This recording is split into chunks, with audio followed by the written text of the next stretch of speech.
welcome to Talkin' Tabletop 5 Party Games. Of course, joining me as always, Danny. I'm Trevor. Let's get right into it. My number 5 is a game that I didn't expect to like. It is called Schmoopy.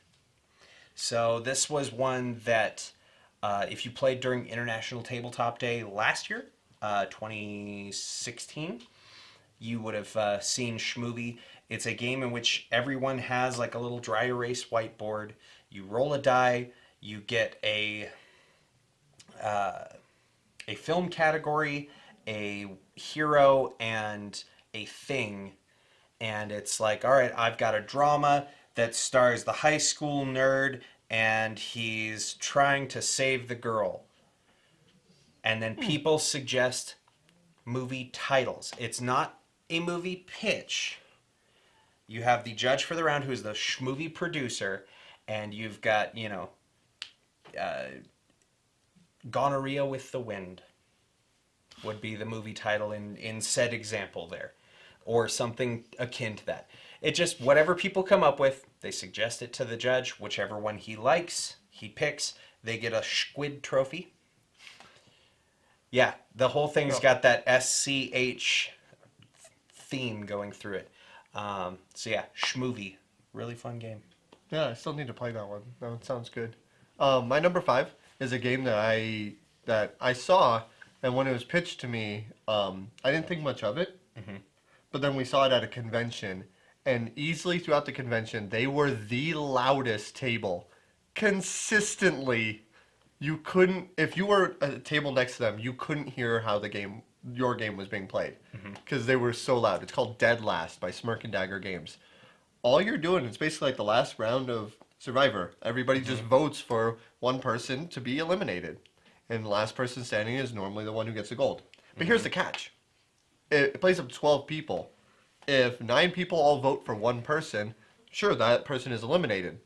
And everybody else who didn't vote for them is also eliminated. Mass elimination. Yeah, except you would think that, then people will just plan for, we'll just kill off Trevor. Everyone could do that. But if he knows that, he could play an ambush and instead kill off one of the people who voted for him, if he was right.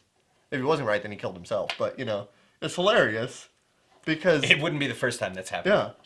Because the whole premise of the game is you just have 90 seconds to talk and however you want. One of my favorite things to do is like, you know what? No, I already know what I'm doing, and I hold my my card that I'm voting for up like this, so Trevor can see it. Give it a little hand. It's like, no, I already know what I'm doing, and if he's like, able to catch Mr. it, Pink. Yeah, we must vote for that person. Where I didn't have to say a thing. Yeah. So you don't want to lead on. Love Dead Last. So good. And then the prisoner's dilemma at the end. Oh yeah. Yeah. Yeah. There's 2 people left. You got prisoner's dilemma, and you could potentially one steal of you from can each take other. the gold, and the other will go to prison. You could both take the gold, and you'd both go to prison. No, you and either if share, neither of you take the gold, steal, then everyone or gets away. take one and go. Yeah. Yeah. And if both people steal from each other, everybody else gets one. Yeah. So it's so good, and you have to negotiate it, and then just decide. So it's that moment. But you of don't like, have to agree to is anything. he gonna screw me over? I think he's gonna screw me over, so I should screw him over. And in so thinking like that, you actually screwed yourself over. Yeah. So it's actually a psychological test that they do to people. Yeah. Number 4, Cashin Guns. This one is by Repos Production Studios. It is Ludovic Mablanc, I want to say, is the designer. And of course, the same artist as just about every version of Munchkin that you've ever played. Yep. John Kovalik. So you are playing as gangsters who have successfully pulled off a heist, and now you're back at the warehouse splitting up the loot. But because you're gangsters and you're greedy, you begin pulling guns on each other, and you're trying to force the other mobsters out of the loot share so that you can get more for yourself. It is the board game that comes with toy foam guns. This Very was strange to bring that game on a plane, This was actually, I think, my first experience to a game like Dead Last. So, like, this was the pre-Dead Last for me, where this was the game that was super loud, and every time it was being played, you couldn't hear over that table. So, super fun. Couple of expansions out for it now, adding more cash and more guns, including knockoff loot, and then the new Team Spirit one letting you play on teams. Yep. And each one adds new foam guns. Yeah, So exactly. My number 4 is one of the best psychological games in the head games. It's called The Resistance. Plays 5 to 10 players by Indie Board and Cards, and this was our big hit by far.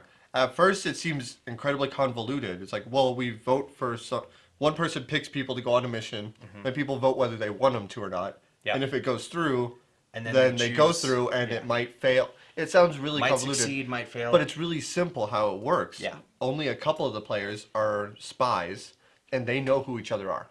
And there's much fewer spies than there are the rest of the players. It's up to the rest of the players to figure out who they are and not let them go on missions. So if you're a spy, you have to play that off.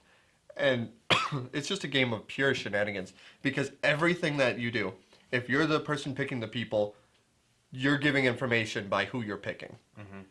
If everybody who's voting whether they want the mission to go through tells a little bit more, because Yeah. if I think you're a spy, I'm going to reject it. And if But this mission failed and you three were on it, well, one of the three of you is a spy, Had so to I'm be not a going to spy. pick you guys, and I happen to be a spy myself, so I you start can play like off trying of to it. throw, yeah. So Yeah. I'm like, well, I know that I'm loyal, and I'm going to pick these two guys, and we're not going to fail this mission because I know one of you two is a spy, just so I can secretly, throw the next he mission. was a spy. And he was throwing the other spy under the bus to throw them off of his scent. Even It's though so cool how that game works. If ever you play with him, Danny's always the I am never a spy. Except I was the spy last time. except for all the times that you are. Number 3, level 99 games. This is one that went wildly under the radar. It did. I had heard nothing about it. They still don't even talk about it much. 7-card Slugfest. Really fast, simultaneous play card game, and it's essentially a bar brawl breaks out. And you are trying to play cards as fast as you can on the other player's bases, trying to be the one who gets the knockout point. I think it's at 21, if I remember correctly. And essentially, you get bonus points depending on who you knocked out. And yeah, it was one of those. I had no information on it. I bought it solely on the artwork on the front of the box. Yeah. Took it home, played it.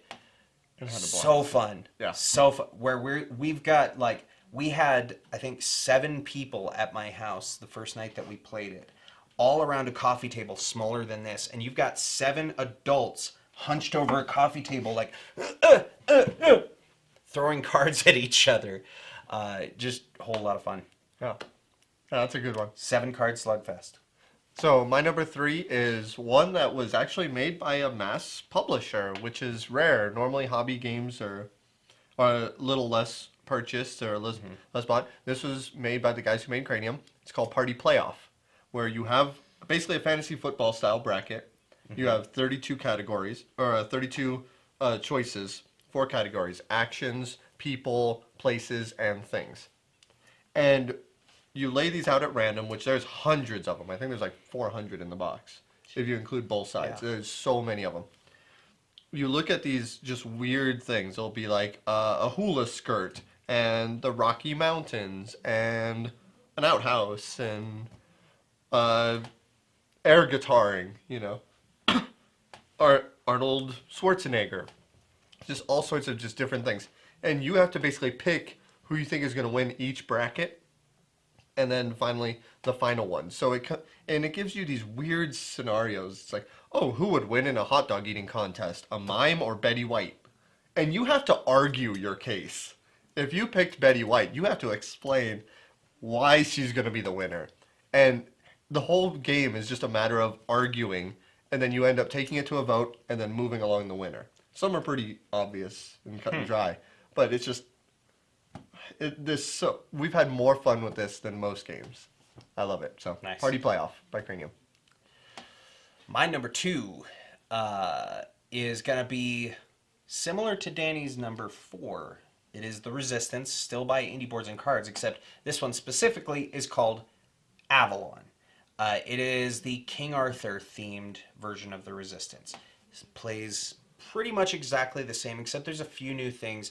One of my favorite variations of The Resistance that they did was the Merlin expansion, where one player gets to know who the spies are, but the spies don't know who Merlin is. So one person knows who the traitors are, and they're like, well, I really don't think this guy should be on a team.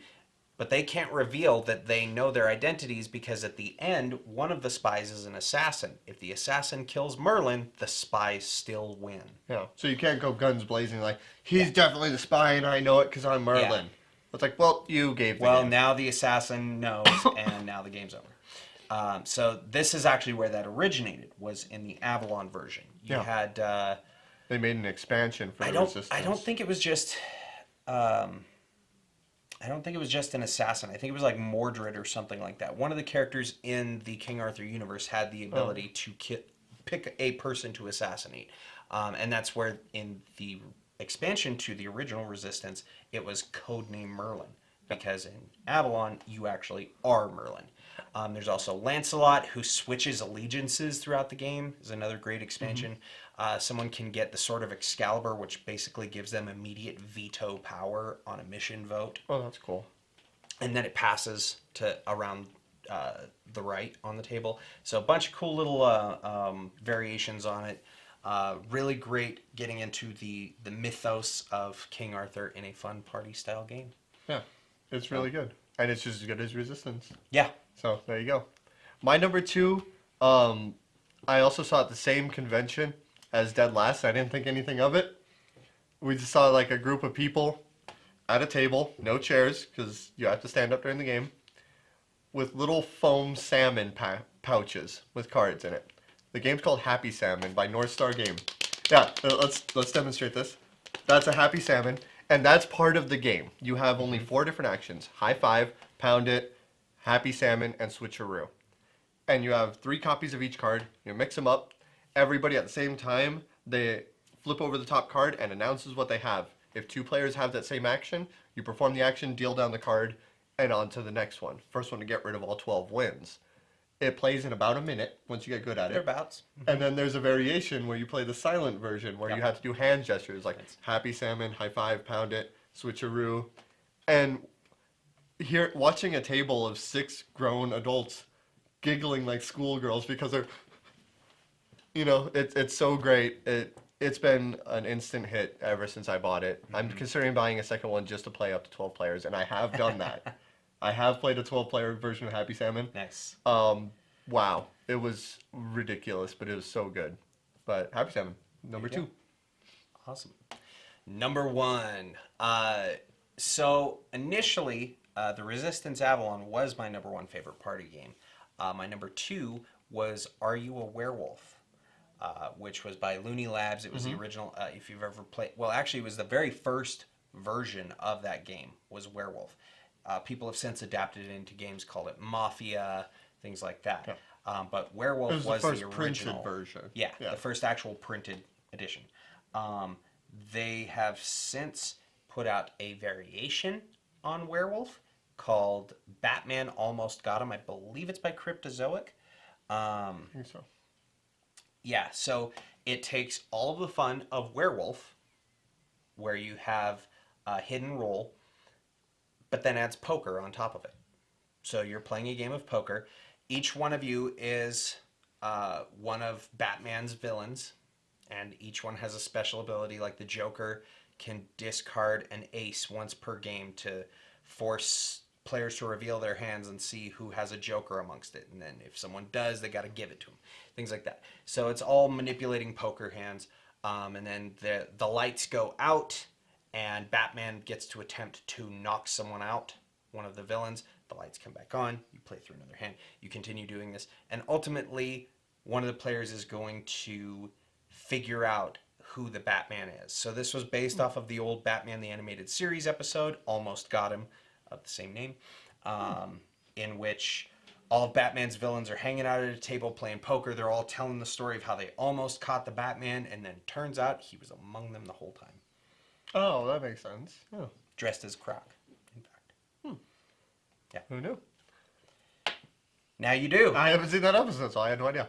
And my number 1 is Time's Up, specifically Title Recall. Time's Up has given us more laughs, and I've played this with so many people who are not gamers. It's easy to get them into. It goes through 3 categories, and you have 40 different titles. You flip over one. The first category, you say whatever you want, basically a password. Say whatever you want to get them to say the title. Then the next one, you flip over after all of the 40 have been dealt out and people are now familiar with it. Then shuffle it up, and it's a single word. So I'd flip it over and say, "Oh, here's my clue. You have to try and guess it by that one word," which makes it a little harder. But since you're already familiar, it works. Then the third one, same thing. Shuffle them up, and then you act out silently. I do not like charades. I do not like password. But this game combines it all together in one way that really just hits it off. I've never seen more people just giggle and like be in tears laughing so hard playing this game. It's so good. Or like your clue might be Rocky, and you'll have someone like Sylvester Stallone movie, Sylvester Stallone. And people are like Rocky. Then second round, you've got Adrian Rocky. Yeah. And then third round, Yeah, when I acted, we had one Catcher in the Rye, and my acting was, and I ran to my kitchen and grabbed a loaf of bread. And you could do that in this game. It's totally live. It worked. Yeah. It was. They didn't get it, but They one guy like on the side's like, "Oh, that's a good. Oh my god, that's my amazing favorite is clip." always in the acting round when the 50 Shades of Grey card comes up. Yeah, yeah, that's something else. A lot of fun.